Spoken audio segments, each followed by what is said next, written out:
이어서 오늘 함께 볼 하나님의 말씀은 마태복음 16장 16절부터 18절 말씀입니다.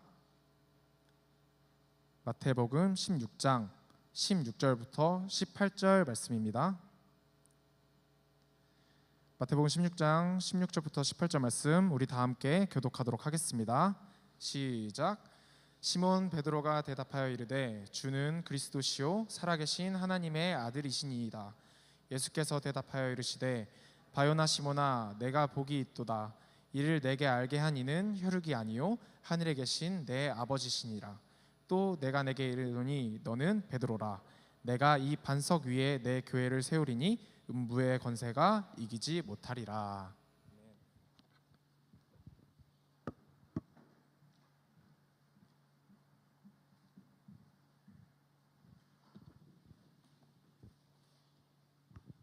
네, 우리 옆에 있는 지체들 보면서 이렇게 인사했으면 좋겠습니다. 우리가 교회입니다라고 인사해 볼까요? 네, 우리가 교회입니다. 우리 한 명씩 더 인사해 봅시다. 우리가 교회입니다. 우리 밝게 인사하면서 네, 또 많은 청년들이 또 귀성길을 오른 것 같은데 또 안전하게 또 이제 잘 갔다 오길 바라고, 또 예배 참석하는 여러분들도 추석에 만나는 사람들은 가족이잖아요.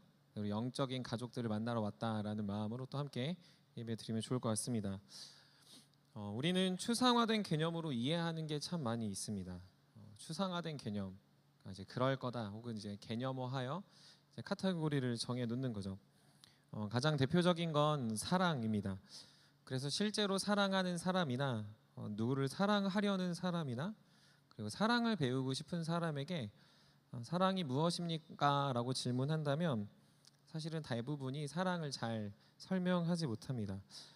그래서 사랑은 어떻게 하는 거야? 어떤 게 사랑인 거야? 사랑이 도대체 뭐야? 라는 질문에도 사실은 말문이 막힌다라는 거죠. 올해 다이어트 콜라의 카피 문구가 이렇습니다. Love what you love by you 라고 이제 되어 있는데, 내가 사랑하는 것을 너답게 사랑해 라고 이제 번역해 볼 수 있습니다. 쉽게 얘기해서 다이어트 콜라가 일반 콜라보다 맛이 없거든요. 그런데 이제 그걸 먹는 사람들을 또 격려하기 위해서 그거 좋아하면 계속 먹어봐 라고 설명하는 겁니다. 제가 대학생 때는 이런 카피 문구가 있었습니다. 많이 사용됐던 것 같은데요. 사랑은 움직이는 거야, 혹시 들어보셨나요? 이게 아마 이제 SK텔레콤에서 그 당시 통신사 유치 정쟁이 좀 있어서 그 불법 보조금들, 지금 이제 불법 보조금이다 뭐다 이렇게 이야기하는데 그때 이제 사용됐던 문구입니다. 근데 이 말이 제가 그때 청년이었는데 청년들에게 큰 반향을 일으켰습니다. 그래서 짧은 연애 기간, 동거의 일상화, 성적 물란함이 사실 이 말들이 되게 보편화되면서 많은 사람들이 반응했던 것을 보게 됩니다. 사랑에 대해 추상화만 시키니까 사람들이 어찌 살아갈지를 모르게 되는 현상이라 할 수 있습니다. 저마다 자신이 정의한 사랑대로 자신이 사랑이라 여기면 그것이 사랑인 줄 알고 착각하는 사람들이 나타나는 거죠. 사사기에서도 보면요, 그런 일들이 있습니다. 사람들이 자기 소견에 옳은 대로 행하였다라고 말하면서 많은 사람들이 하나님의 진리를 부인하고 진리대로 살지 않는 걸 보게 됩니다. 비슷하게 우리가 생각해 보면 교회도 그렇다 생각합니다. 교회는 구체적인 단어이지만 많은 사람들이 추상적으로 이해하고 있습니다. 교회가 무엇입니까? 라고 물어보면 건물이라 말하는 사람은 사실 많이 있진 않습니다. 여기 있는 청년들은 아마 잘 교육받았기 때문에 교회는 건물입니다 라고 말하진 않을 겁니다. 교회를 다닌다면 최소한 그 정도는 이야기하는 거죠. 그러면 이어서 질문합니다. 교회가 건물이 아니면 무엇입니까? 라고 말하면 여기서 1차적으로 말문이 막힙니다. 혹자는 이렇게 이야기하겠죠. 성도들의 모임입니다 라고 말할 수 있습니다. 맞습니다. 꽤 구체적이고 꽤 구체화된 것이 맞습니다. 그러면 이어서 그러면 성도들의 모임은 예배만 속합니까? 라고 묻는다면 많은 사람들이 또 여기서 교회에 대해 이해하지 못한 것을 드러내고 있습니다. 왜 그렇습니까? 많은 사람들이 교회에 대해 추상화만 하고 있는 거죠. 추상화적 개념, 어떤 개념만을 생각하고 있지 실제로 교회는 어떠해야 하는가, 교회는 무엇인가, 교회는 이것이다라고 잘 생각하지 않았기 때문입니다. 묻습니다. 교회가 무엇입니까? 이것이 왜 교회입니까? 그러면 교회는 어디 있습니까? 교회는 어떠해야 합니까? 교회는 누가 있습니까? 그럼 교회는 누가 될 수 있습니까? 라는 것에 많은 사람들이 잘 정의하지 않는다라는 거죠. 오늘 우리는 이 교회에 대해서 구체화를 한번 해보려고 합니다.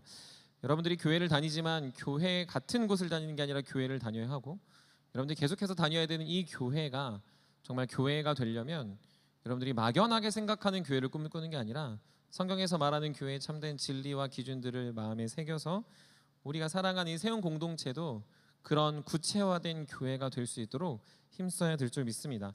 그래서 우리가 마지막으로 세우민 신앙고백 확장편 3번째 교회를 나누면서 오늘 여러분들 마음에 교회가 더 하나하나 한 구절 한 구절 여러분들 마음에 깊이 새기시길 소망합니다. 오늘 본문에 보면 빌립보 가이사랴에서 베드로는 예수님이 누구인지를 고백하고 있습니다. 예수님을 누구신지 물어본다라고 말하는 건 오늘 지금 우리가 말하고 있는 맥락에서 보면 제자들도 예수님을 막연하게 안 거예요. 예수님은 그냥 이런 분일 거야 라고 생각한 거죠. 다른 말로 예수님을 정확히 깨닫지 못했습니다. 그래서 이렇게 이야기합니다. 예수님은 스승님 혹은 선지자 혹은 선한 분, 대단한 존재라고 이야기하는 거죠. 실제로 그랬습니다. 제자들은 예수님과 함께 했지만 예수님을 구체화하지 못했어요. 기적과 능력을 보지만 그분이 정확히 누구인지를 깨닫지 못한 것입니다. 예수님과 함께 하지만 명확히 하지 않았기 때문에 그들은 예수님을 두려워만 했거나 아니면 예수님에게 마치 램프의 진이처럼 기적을 일으키는 존재라거나 아니면 그들이 예수님이 로마의 압제로부터 자신들을 구해주는 그냥 정치적 지도자라고 생각했기 때문에 그들은 예수님을 잘 알지 못한 것입니다.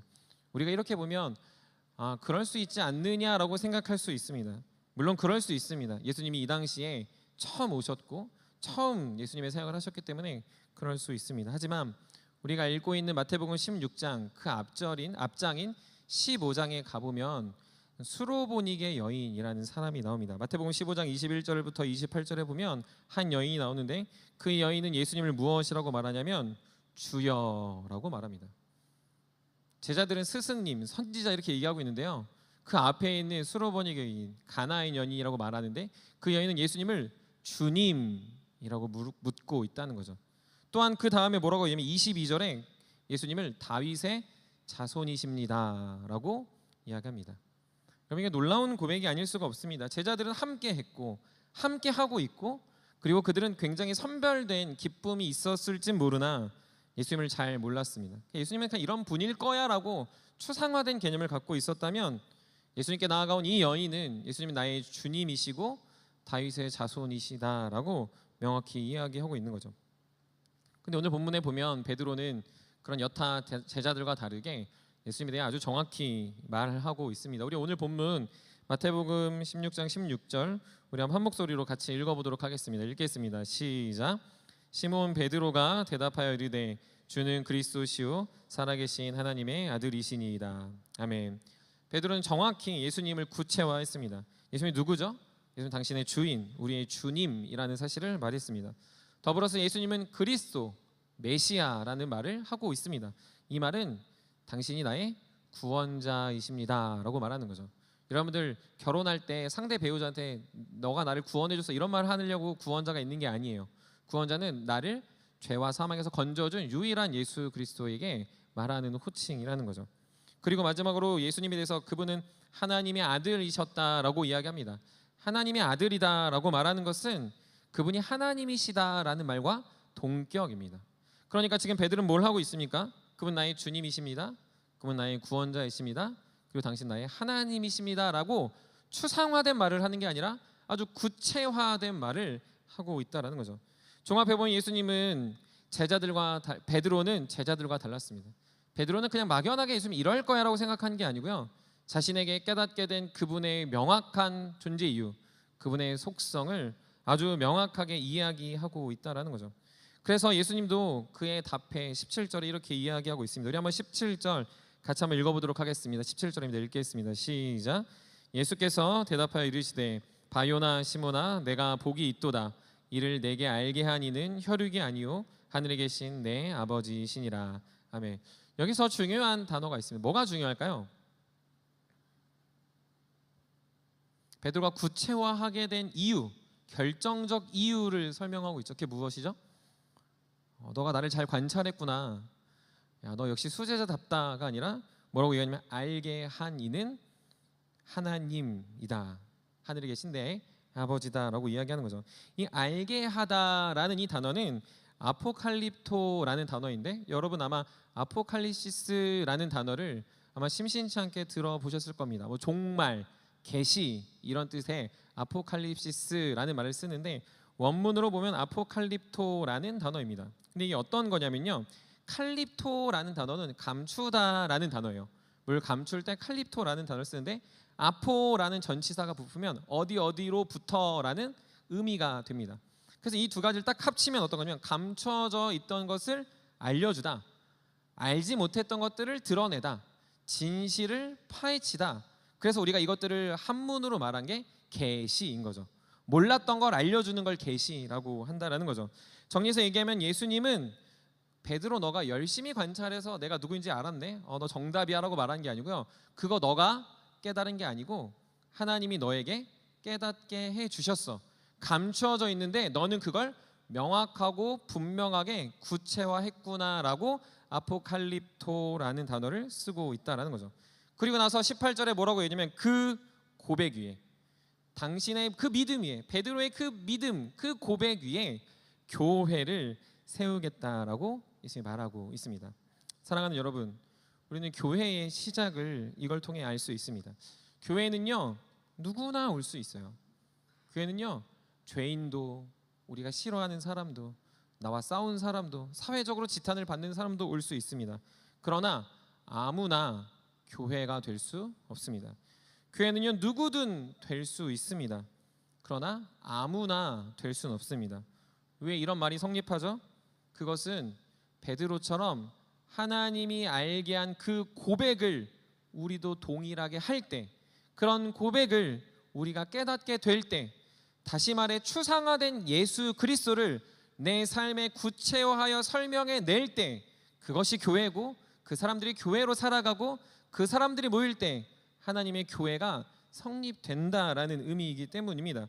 교회는 이 베드로의 고백 위에 세워졌습니다. 그러니 저와 여러분들도 이 고백을 하며 교회에 모이는 것이죠. 우리는 막연한 돈 주는 예수님, 성공하는 예수님, 마음이 편안해지는 예수님, 교회에 오면 사회적으로 괜찮은 예수님을 믿는 게 아니라, 저와 여러분들의 삶에는 그분이 나의 주님이시고, 그분이 나의 구원자이시고, 그분이 하나님의 아들이심을 고백하는 우리의 알게 된 믿음의 구체화가 저와 여러분들을 이 자리로 불러 모으고 있다라는 거죠. 청년들이 교회에 오는 이유는 다양할 수 있습니다. 친구 따라서, 좋은 사람이 있다는 얘기를 듣고, 공동체가 건강해 보여서, 혹은 목사님의 설교를 듣고, 리더들의 모습을 보고, 소문을 듣고, 인터넷을 보고, 다양한 권유와 다양한 사역성에 올 수 있습니다. 그러나 교회는 그렇게 되지 않습니다. 그렇게 왔다고 그 사람이 교회일 수 없습니다. 그렇게 교회를 10년, 20년 다닌다고 우리는 그 사람을 교회라고 불러선 안 됩니다. 왜죠? 교회는 그렇게 세워지는 게 아니라 그 고백 위에 세워지기 때문에, 교회는 그렇게 올 수는 있지만 그런 사람들에게 예수 그리스도가 구체화되어 그들의 믿음의 고백 위에 교회로 연합되고, 그래서 교회가 완성되어져 가는 것이죠. 사랑하는 세움 여러분, 그러므로 우리는 그 세워가는 교회가 어떠해야 되는지를 오늘은 두 가지만 살펴보려고 합니다. 딱 두 가지만 살펴보려고 합니다. 제가 이상하게 2주 동안 설교가 꽤 길어가지고 최대한 짧게 해보려고 했는데 오늘도 좀 길 것 같아서 죄송하지만 두 가지만 하도록 하겠습니다. 먼저는 교회가 무엇인가에 대해서 정확히 알아야 합니다. 교회는 무엇인가? 교회 무엇이죠?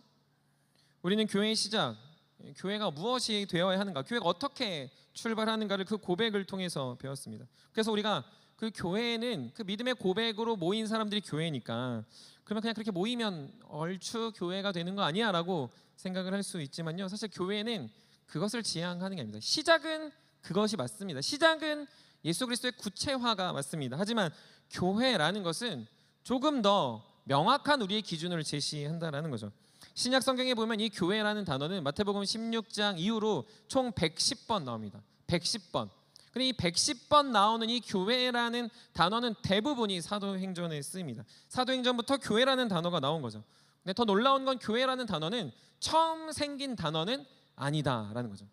예수님이 없던 말을 지은 게 아니라 원래 있었던 말을 재정의하고 있다라는 거예요. 교회라는 단어를 여러분 들어보셨죠? 에클레시아라는 단어인데 이거는 오늘날로 바꿔보면 이런 거예요. 크루, 동아리, 클럽, 소모임, 이것이 에클레시아라는 단어입니다. 그러니까 그 당시에 로마 시민권자 있는 사람들끼리 재판에 참석할 때 그 모임의 회집 여부를 에클레시아 한다라고 선포했습니다. 다른 말로 하면 우리가 어떠한 그룹이 돼서 우리는 이 그룹에 들어오려면 요 정도의 자격 요건, 즉 멤버십은 요게 필요해라고 말하는 걸 에클레시아라고 했다는 거죠. 여러분들 아마 우리는 대다수가 그런 멤버십이 아니겠지만 제가 들었습니다. 현대백화점에도 되게 등급이 높은 분들이 되는 VIP 주차장이 있고 그런 사람들 부르는 명칭이 있다고 알고 있어요. 또 그리고 우리가 흔히 말하는 VIP도 멤버십이 되려면 얼마를 써야 되고 여러분들 알겠지만 그런 클럽들을 들어갈 때도 연회비나 이런 것들을 내야 그런 데에 들어갈 수 있는 것처럼 그런 사람들 그냥 에클레시아라고 불렀던 거죠. 근데 예수님이 지금 뭐라고 얘기하냐면 그런 일상에서 쓰는 에클레시아라는 단어를 지금 베드로의 믿음 위에 세우겠다라고 이야기하는 것이죠. 그런데 이 에클레시아라는 것을 정확히 보여주는 시작점이 언제냐면 우리가 잘 아는 사도행전 2장의 성령의 강림 사건입니다. 우리 한번 본문 사도행전 2장 6절부터 8절까지 우리 한번 화면을 보고 우리 한번 같이 한번 읽어보도록 하겠습니다. 사도행전 2장 6절부터 8절인데요. 우리 한번 다 같이 한 목소리로 읽겠습니다. 시작.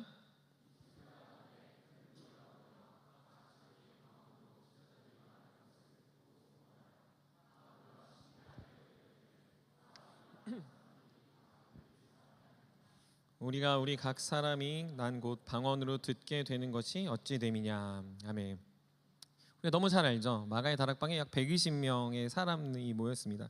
아시아의 지역에 흩어진 경건한 유대인들, 즉 한 주전 6세기부터 흩어졌던 수많은 쉽게 말하면 이민자들이지만 그리스도 예수를 믿는 유대인들, 우리가 유대인 그리스도인이라고 하는데 그런 사람들이 모였습니다. 근데 다 다른 말을 하고 있죠.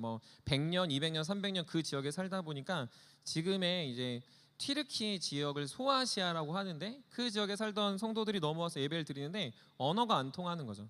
근데 오순절이 가까워오자 성령이 강림합니다. 오늘날 하면 성령의 충만, 성령의 임재의 사건이 벌어지는데 그때 나타났던 것이 무엇이냐면 8절에 보면 방언으로 듣게 됐다라고 이야기합니다. 이거를 조금 더 우리가 이해하기 편하게 얘기하면 소통이 안 되던 사람들이 교회로 모이니 교회는 소통하더라. 조금 더 쉽게 얘기하면 커뮤니케이션이 됐다라는 거죠. 우리는 이것을 별로 감흥 있게 받지 않을 수 있지만 사실 이건 굉장히 놀라운 사건입니다. 교회를 재정의 하셨는데 재정이 된 교회시 무엇이냐라고 말할 때 성경에서 보여주는 첫 번째 사건은 뭐냐면요, 소통이라는 거예요. 우리 한번 옆에 있는 사람 보고 이렇게 인사했으면 좋겠습니다. 좀 잠을 깨웠으면 좋겠는데요. 당신은 저와 소통하십니까? 라고 인사해 볼까요? 네, 처음 보시나요? 그러진 않죠. 샘터니까. 네, 소통 잘하고 계시죠? 창세기에 보면요, 하나님이 많은 심판을 하세요. 근데 창세기 1장부터 12장까지 총 3번의 심판을 하십니다. 첫 번째 심판은 에덴 동산에서 추방하심으로 아담과 하와를 심판하시죠.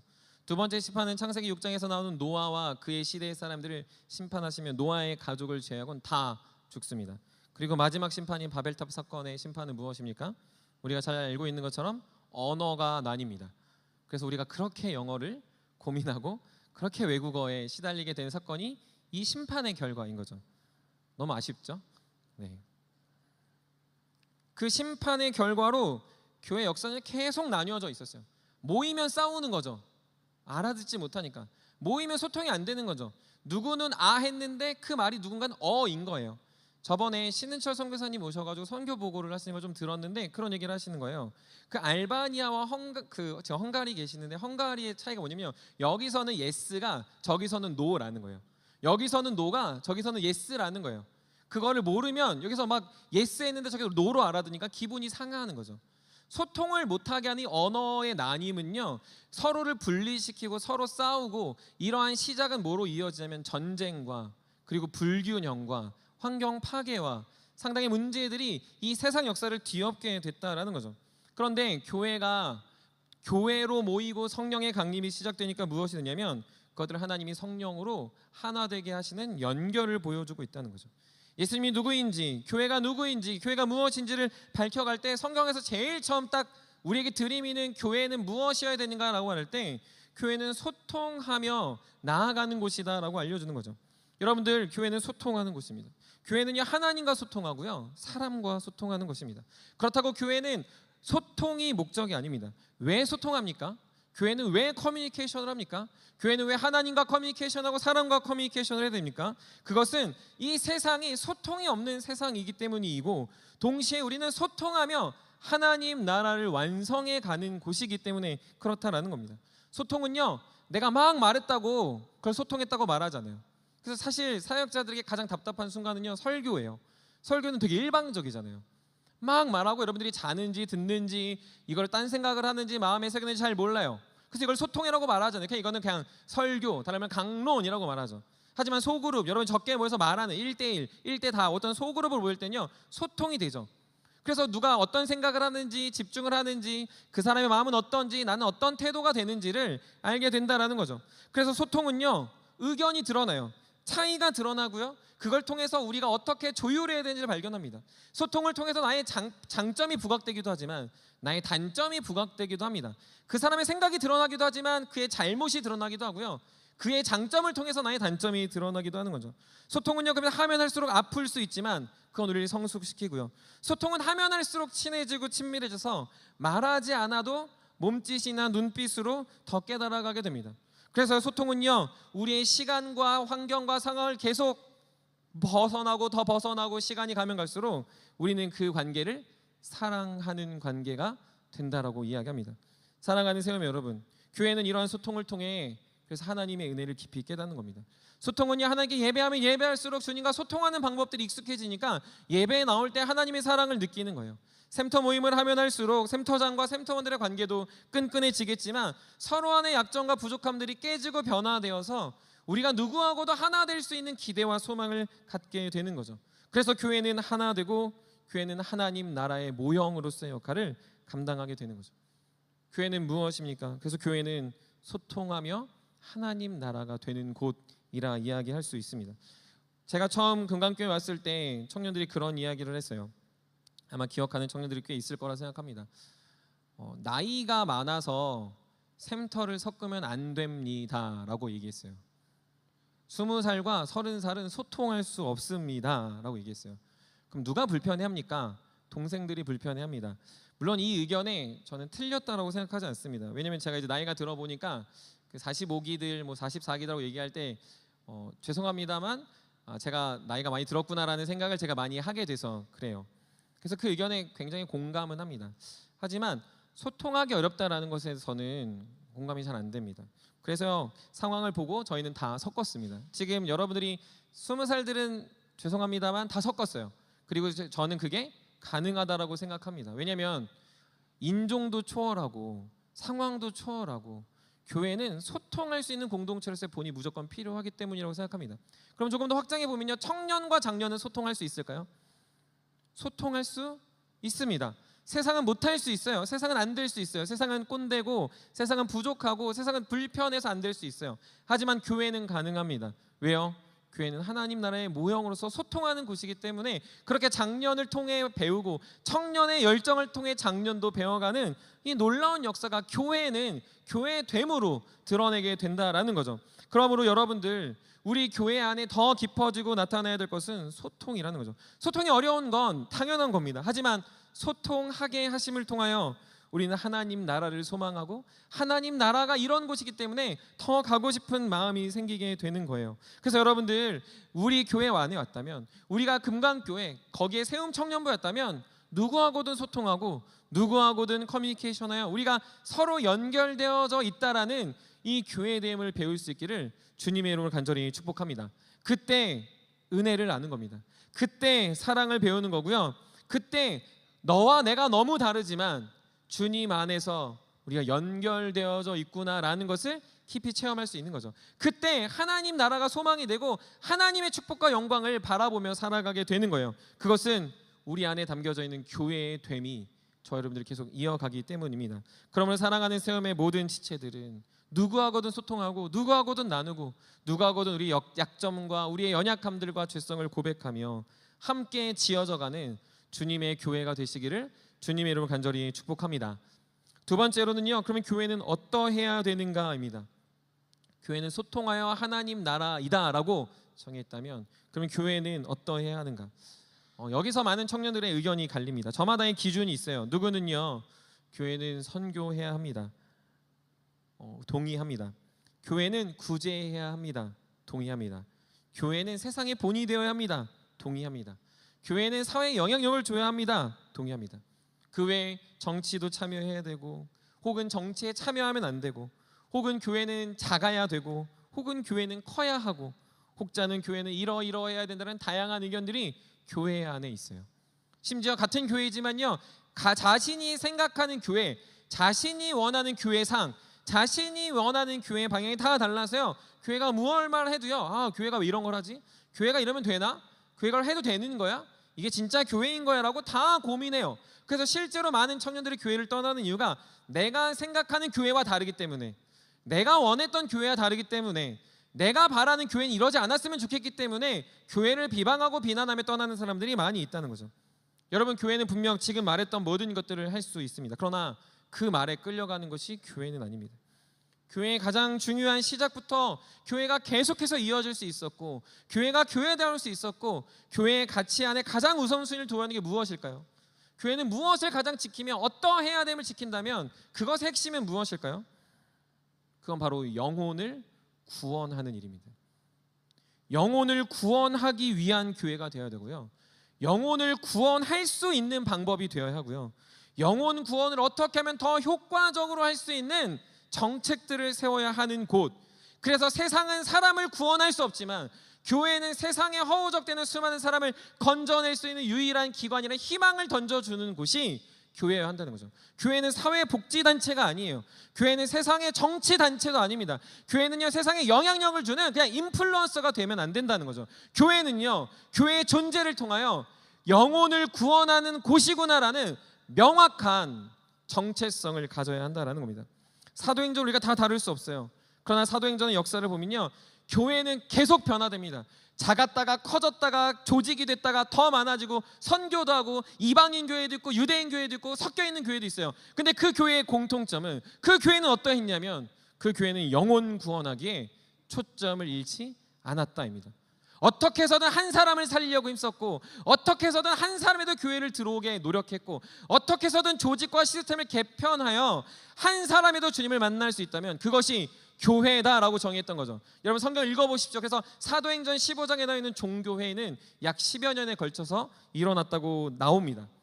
15년 동안, 10여 년 동안 그 종교회의를 한 이유는 딱 한 가지였어요. 할례를 하냐 마냐. 교회에 왔는데 이 사람에게 할례를 시키냐 마냐. 할례를 하는 건 교회답지 않고, 할례를 하는 건 유대인다운 게 진짜 교회냐.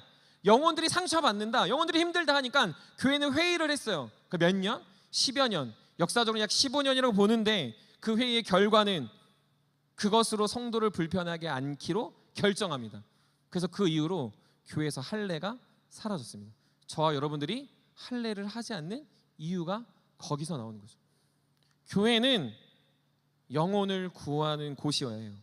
그러기 위해 거룩한 것이고요, 그러기 위해 구제하는 거고요, 그러기 위해 교육하는 거고요, 그러기 위해 사회 본이 되어야 되는 거고요, 그러기에 우린 연합해야 되는 거고요, 그러기에 우린 이 지역을 섬겨야 되는 거고요, 그러기에 우리 한 사람 한 사람은 교회에 되어 계속해서 영혼을 구원할 수 있는 아주 깨끗한 표지와 통로가 되려고 노력해야 된다는 거죠.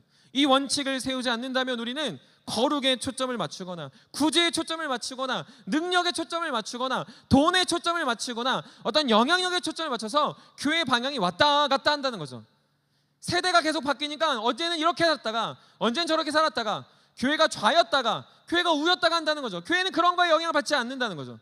교회는 이 지역에 우리 교회를 세우시고 성남 땅에 이 세움 청년부를 세우셨다면 이 지역의 청년들의 영혼을 구원할 도구로서, 목적으로서 우리가 어떠해야 되는지를 성경은 이야기하고 증언한다는 거죠. 우리가 2년 동안 종교개혁 역사를 살펴봤습니다. 성경을 보면 초대교회 역사도 살펴봅니다. 그래서 혹자들이 이렇게 얘기해요. 종교개혁 시대로 돌아갑시다. 좋은 말이죠. 하지만 그건 교회가 아닙니다. 초대교회가 좋죠. 초대교회처럼 살자고, 여러분들의 재산과 여러분의 직업과 모든 것들을 포기하라고 교회는 이야기하지 않는다는 거죠. 교회는 과거로 회개하는 공동체가 아니에요. 교회는요, 옛날의 모습이 좋았다라고 말하지도 않아요. 교회는요, 영혼을 구원하는 계속 갱신된 공동체가 된다는 거예요. 영혼을 구원할 수 있는 새로운 방법이라면 릴스라도 찍어야 된다는 거예요. 영혼을 구원할 수 있는 새로운 방법이라면 예배 형식을 뜯어 고치기라도 해야 된다는 거예요. 왜요? 영혼 구원하기 위하여 우리가 존재하고 우리가 그것에 맞춰가야 하기 때문인 거죠. 그래서 교회의 정신은 영혼을 위하여 우리는 발맞추어 사는가입니다. 우리는 정말 영혼을 살리기 위하여 모이고 교육하고 선교도 하고 수련회도 가고 우리의 삶을 나누고 있는가를 점검해야 됩니다. 사랑하는 세움 여러분, 그럼 우리 저와 여러분들이 어떻게 살아야 되는가를 고민한다면 그래서 동일한 거예요. 교회가 영혼을 구원하기 위해 모든 것들을 고치고 변혁하고 갱신할 수 있다면 저와 여러분들의 교회됨, 저와 여러분들의 교회라고 말하는 그 삶에서도 동일한 거죠. 나는 어떻게 교회로 살아가는가? 나는 어떻게 영혼을 구원할 수 있는가? 직장에 다니며 학교에 다니며 여러분들이 가정에서 추석에 믿지 않는 친지들을 만나며 내가 어떻게 더 교회답게 사는가는 나의 작은 행동이 어떻게 그들에게 하나님의 복음을 전할 수 있는가를 고민하며 살아간다는 거죠. 나의 개인의 명예를 위해 살지 않습니다. 나의 개인의 성공을 위해서 살지 않습니다. 어떤 특정한 일들을 높이려고 살아가지도 않아요. 우리의 목적은, 우리의 방향과 우리의 어떠함은, 그래서 이 한 사람을 살릴 수 있다면 사마리아인과 같이 선한 사마리아인처럼 피도 묻혀가며 그들을 살려내는 거고요, 바울과 같이 책망하며 그들을 건져내기도 하는 거고요, 그들과 함께 뒹굴기도 하는 거지만 그들에게 다가가 탁월한 교육으로 그들을 깨우치기도 하는 거죠. 그러니 교회는 정형화될 수 없습니다. 교회는 추상화될 수 없다는 거예요. 교회는 이뤄야 된다고 말할 수 없는 거예요. 교회는 그 때마다, 시마다, 장소마다, 세대마다 교회는 교회입니다. 세움 청년부가 정답입니까? 라고 말하지 않아요. 하지만 세움 청년부의 정신은 영혼을 구원하게 살아가기에 교회이고 이 모습은 언제든 바뀔 수 있는 겁니다. 왜냐하면 우리는 성남 지역에 살아가는 20대에서 30대의 청년들이기 때문에. 금강교회는 구성남 지역 남한산서 끝자락에 앉아서 여기서 이 지역을 섬기고 여기에 있는 성도들과 여기에 있는 아픔과 이 성남에 있는 사람들의 그 고통과 슬픔을 품어내는 교회인 거지, 저 강남 땅 한복판 청담동에 있는 부자들을 상대하는 교회는 아니다라는 거죠. 그건 교회가 아니다, 이게 교회다, 틀린 거죠. 이게 교회다, 저게 교회다, 이것도 아니라는 거죠. 그 지역과 그 상황에 맞춰서 교회는 그 지역의 영혼들을 어떻게 섬길까 고민한다면 우린 같은 교회라는 거죠. 우리 한번 실습해봤으면 좋겠습니다. 저희 공동체는요 20세부터 39세까지, 그래서 신혼부부들도 포함된 도움마을들도 같이 있는 신앙 공동체입니다. 성남 지역, 구성남 지역에 있고요. 특별히 여기는 분당과 조금 구별되는, 여기가 원류이긴 하지만 어떤 재정적인 차이와 슬픔과 가정의 문제와 아픔들이 많이 있습니다. 특별히 저희 청년부를 경험한 타 교회 사람들이나 목사님들이 말하는 건요, 저희 공동체는 파워 이들이 많다라고 이야기합니다. 그리고 특별히 저희 청년부의 구성원들은 20대 중반에서 30대 초반이 주를 이루고 있습니다. 다른 말로 하면 회사원들의 비율이 높은 공동체이고요, 그 중에서도 사역자는 파워 T다라는 게 특징입니다. 저희는 약 230여 명이 출석하고 있고, 저희는 감리교가 아니라 장로교이고, 그리고 금강교회는 많은 교회들로부터 칭찬받는 교회입니다. 이런 상황에서 우리는 어떤 태도로 영혼을 구원해야 할까요? 저는 한 6가지 정도를 생각해봤습니다. 첫 번째로는 특별히 대학생들을 위해서 선배들이 희생하고 수고하는 교회로 더 나아가야 한다라고 생각합니다.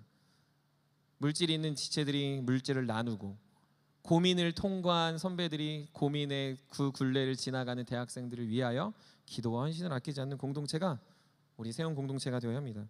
더불어서 신혼부부들의 믿음을 도약하기 위하여 그들의 수고 헌신을 인정하고, 신혼부부들이 더 믿음으로 살아갈 수 있도록 청년들과 연관하여 더 함께 청년의 믿음을 공유하는 것이 우리 세움 청년부의 방향입니다.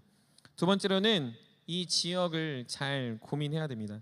우리 주변에는 대학교가 을지대와 신구대가 있습니다. 그 지역의 대학생들도 있지만 사실 많은 지역의 청년들 중에서도 저는 이 성남 지역의 청년들은 상처, 아픔, 특별히 가정의 아픔이 많이 있는 지역이라 생각합니다. 물질의 어려움과 또한 가정의 어려움, 또 취업과 자신의 인생에 대한 목적이 막막한 청년들이 많이 있다고 생각합니다. 그러니 우리는 그들을 품고 그들을 어떻게 도와가야 할지를 계속 생각해야 합니다. 거저주고 거저 나누는 것도 필요하겠지만 그들을 키우고 그들을 교육하고 그들을 더욱더 하나님의 일꾼으로 양육할 수 있는 방법들을 모색해야 된다라는 거죠. 더 나아가 우리 공동체는 밝은 분위기로 많은 사람들이 오면 친밀함을 느낄 수 있는 공동체입니다. 그러니 행사나 팀 모임이나 분위기나 혹은 동아리들을 통하여 KK 크루 러닝이 있습니다. 그런 것들을 통하여 우리가 서로 연결되어져 있다라는 걸 더 많이 보여줘 교회가 장벽이 있지 않다라는 걸 보여줄 수 있습니다. 더 나아가 장로교의 장점인 양육과 훈련과 예배와 예식과 모든 걸 통해 장로교에서 배울 수 있는 신앙의 정통을 가르쳐줘야 합니다.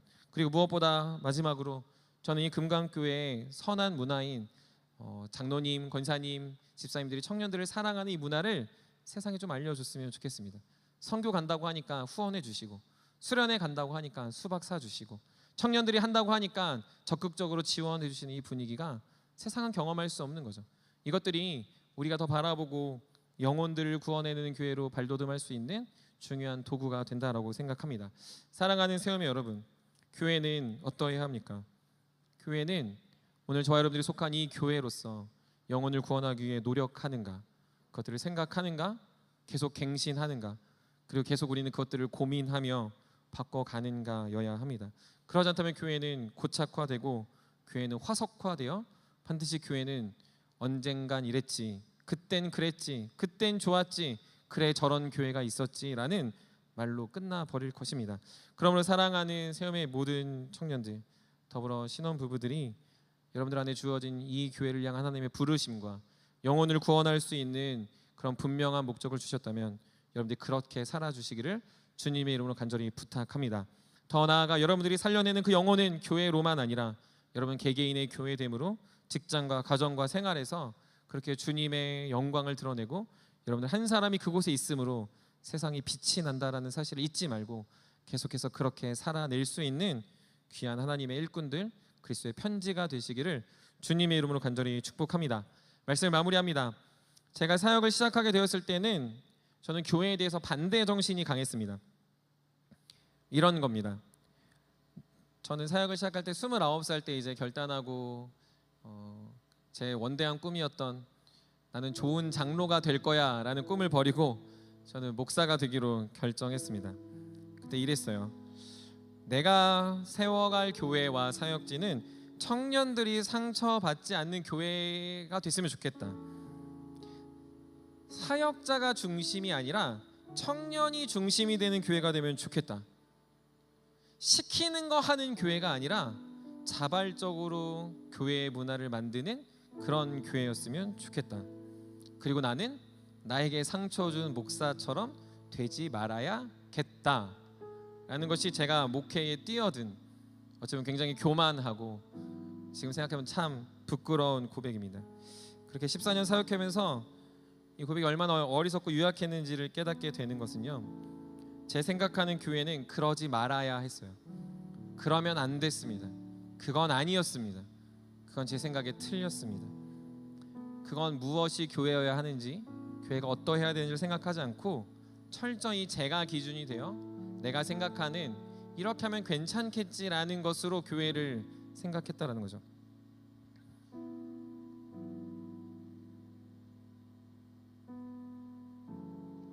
그런데 저만 이렇게 사는 줄 알았는데 많은 청년들이 그렇게 교회를 고민합니다. 누군가도 그렇게 생각하더라고요. 왜 세움 공동체는 이러합니까? 불편합니다. 목사님은 왜 그러십니까? 불편합니다. 꼭 그렇게 했어야 됐습니까? 그게 정답입니까? 그게 정말 옳습니까? 사실 그 말에 답하기 어렵습니다. 답할 수 없어요. 왜냐면요, 저는 어느 순간부터 내가 생각하는 그러지 말아야 된다는 공동체가 아니고요, 교회는 영혼 살리기에 1번을 둔다, 교회는 소통한다가 어느 순간 제 마음에 자리 잡았기 때문입니다. 상처받지 않는 청년들보다 성숙하는 청년들이 거기서 생긴다라고 생각했습니다. 교회를 싫어해서 떠나는 청년들보다 이렇게 중심을 잡고 살아갈 때 교회에 헌신하는 이들이 생겨난다고 믿고 가게 됐습니다. 불편함이 우리의 원망이 되기보다 불편함이 어느 순간 우리의 문화가 되어 서로가 희생하고 헌신하는 공동체가 된다라고 주님 안에서 교회를 깨달으니 교회가 다시 보이기 시작했습니다. 청년들을 보면 안타까운 게 있다면 너무 많은 교회를 꿈꾼다입니다. 세우민 신앙 고백, 우리가 믿음으로 지내고 믿음으로 살아가고 우리가 한 공동체로 모여서 지금까지 달려온 이 걸음을 아무리 생각해봐도요, 많은 청년들이 교회에 다 너무 다양한 꿈을 꿉니다. 저마다의 추상화된 개념을 구체화하지도 않을 거면서 저마다의 꿈을 꾸고 있습니다. 소통하지도 않고요, 영혼은 관심도 없습니다. 그럼 뭐에 관심이 있느냐? 다 자신입니다. 마치 29살의 심영보랑 똑같이 내가 상처받았으니, 내가 힘드니, 내가 못하겠으니, 내가 불편하니, 내가 도저히 이해가 안 되니 교회가 교회인가? 라고 생각한다는 거죠.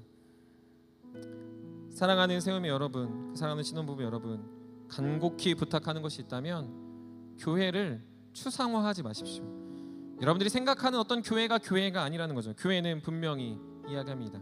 교회는 분명히 여러분들에게 교회는 어떠해야 되는지를 성경에서 이야기하고요, 교회는 하나님 나라의 모형임을 이야기하고요, 교회는 주 예수 그리스도를 구주로 고백하는 자들이 교회이며, 교회는 여기 앉아있을 때뿐만 아니라 여러분들 삶의 현장이 교회이고, 여러분들은 어디서든지 교회로 살아갈 수 있으며, 여러분들은 그래서 어느 곳이든 하나님 나라를 경험하는 주의 백성이 된다는 거죠. 그런 여러분들, 무엇이 되지 말자가 교회가 아니라 주님께서 가르쳐주신 교회에 대한 바른 가르침을 깨달아 참된 교회로 세워져가는 저 여러분들 되길 간절히 소망합니다. 소통이 안 된다고 철벽치지 마십시오. 누군가가 불편하다고 떠나가지 마십시오. 시간을 내서 말하고 마음을 내어 듣고 다른 사람들과 연합하여 살아갈 때 그곳에서 하나님 나라가 교회 안에 있다라는 거죠. 내가 너무 불편하고 내가 너무 힘든 사람과 소통할 때, 언어가 다른 사람이 소통되어지는 그 기쁨보다 더 놀라운 축복이 우리 안에 임할 때 우리는 하나님 나라에 가고 싶은 열망이 생기고, 교회에 왔을 때 내 마음에 시원함이 생기기보다 불편함이 있다 하더라도 그렇게 소통할 때 여러분들은 하나님의 교회됨을 경험하는 겁니다. 그래서 내 안에 부족함을 발견하고 주님의 십자가를 경험하고 주님의 보혈 안에 거하며 여러분들의 마음이 더욱 단단해져서 하지 말아야 되는 교회가 아니라 무엇을 지켜내야 되는구나라는 교회의 모습을 발견하게 된다는 거죠. 더 나아가 여러분들, 영혼 구원하는 것에 우리가 다 매진해야 됩니다. 행사도 중요하고요, 수련회도 중요하고 다양한 거 다 중요해요. 하지만 내가 진짜 영혼을 구원하는 것에 우리가 한마음과 뜻이 되는가? 그거 불편하다, 그거 힘들다, 꼭 굳이 그렇게 해야 되느냐?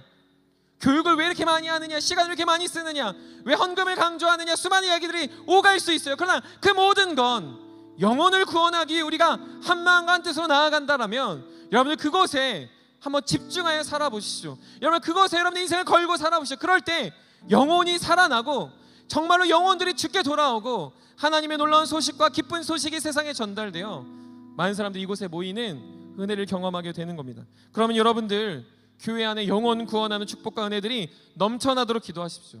더 나아가 여러분들의 삶이 그렇게 되도록 교회된 삶을 살아가십시오. 영혼 얻는 것, 영혼을 구원하기 위하여 영혼을 살릴 수만 있다면 여러분의 인생을 걸고 살아가는 거 전혀 아깝지 않습니다. 왜요?